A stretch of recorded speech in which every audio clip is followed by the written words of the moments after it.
While some say that the Union Budget 2015 was a landmark budget, others, specifically real estate, says it held absolutely nothing for them. Well, even if we forget about the industry for a while and just focus on the consumer, there are some tax provisions which begged for the finance minister's attention but got none. So check out some of the provisions of Income Tax Act that are stacked against the property buyers. I'm going to start with one which has been a huge issue with everybody, especially because projects get delayed and consumers or buyers do not get possession for 5, 6, 7 years. So 3 years is just not happening anymore. This is 24B, availing deduction on home loan interest paid for an under construction property. If someone buys an under construction property and that project is not completed in 3 years, he cannot claim interest paid on home loan as deduction from his income.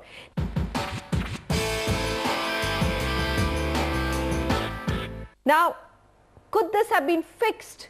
Vinay Singh, founder and owner, Vinay Singh and Associates and property expert, joins us. Vinay, I mean, you speak very, very clearly and very plainly. So tell us, isn't this so stacked against the buyer? A, the developers refusing to honor his commitment.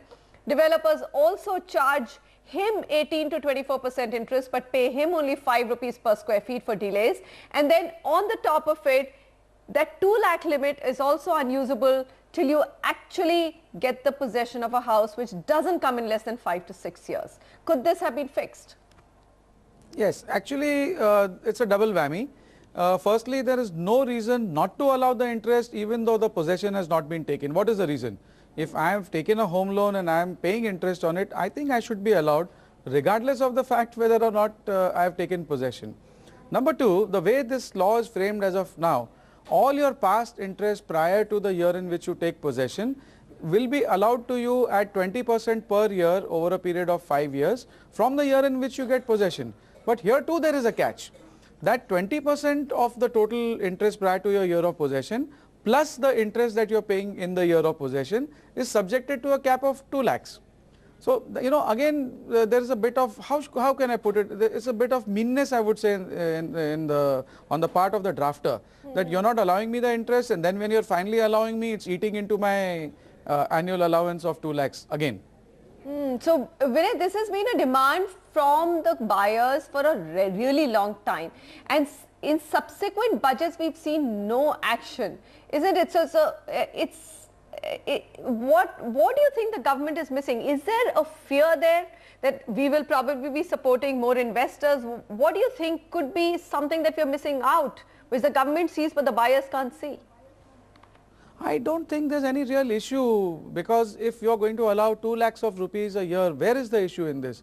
How much of exchequer is going to lose in terms of taxes on account of allowing 2 lakhs? I don't think it's an issue. It's probably just that somebody has not bothered to apply their minds.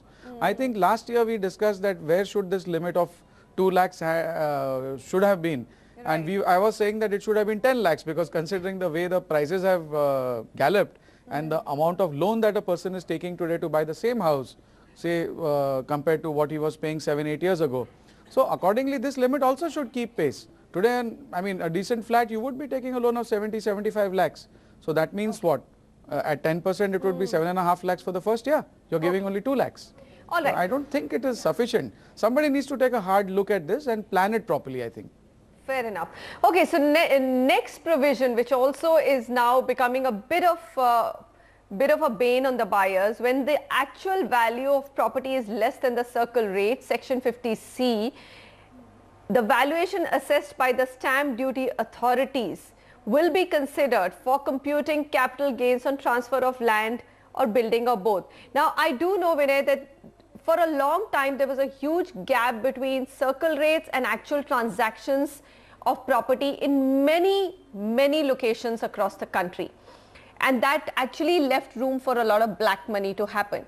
But in the last 3 years, that gap has bridged considerably, and in some cases property values have fallen and circle rates have gone above.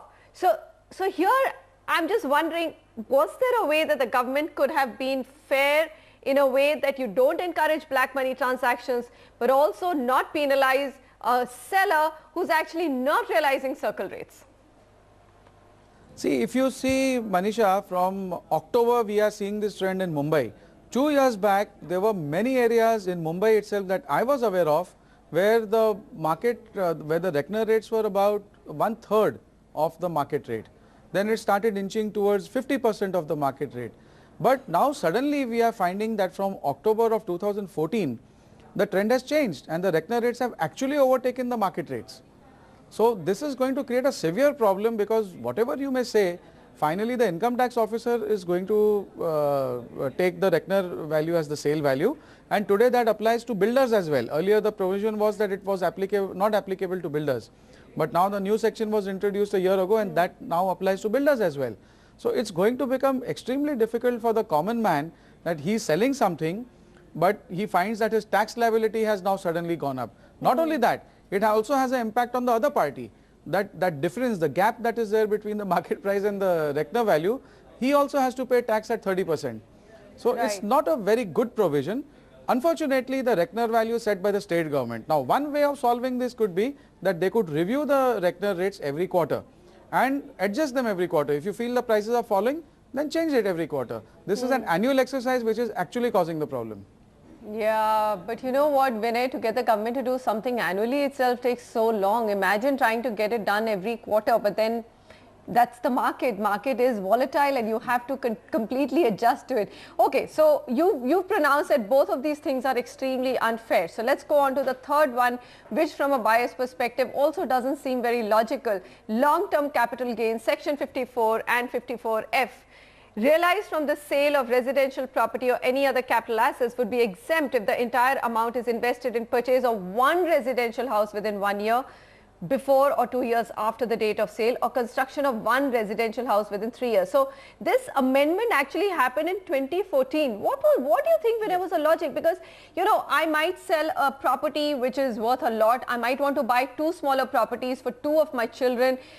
Why would the government restrict it to one house? Because the sum doesn't change, isn't it? If I've made 1 crore capital gains, why restrict me from buying only one other property? Actually, there never has been any logic to this. Now, unfortunately, section 54 and 54F said that you will get a set-off against your capital gains provided you invest in a residential house. Now, this term a residential house has been the subject of much controversy and much litigation. I think for close to 40 years, 50 years, the government actually did nothing about it. They let that litigation proceed.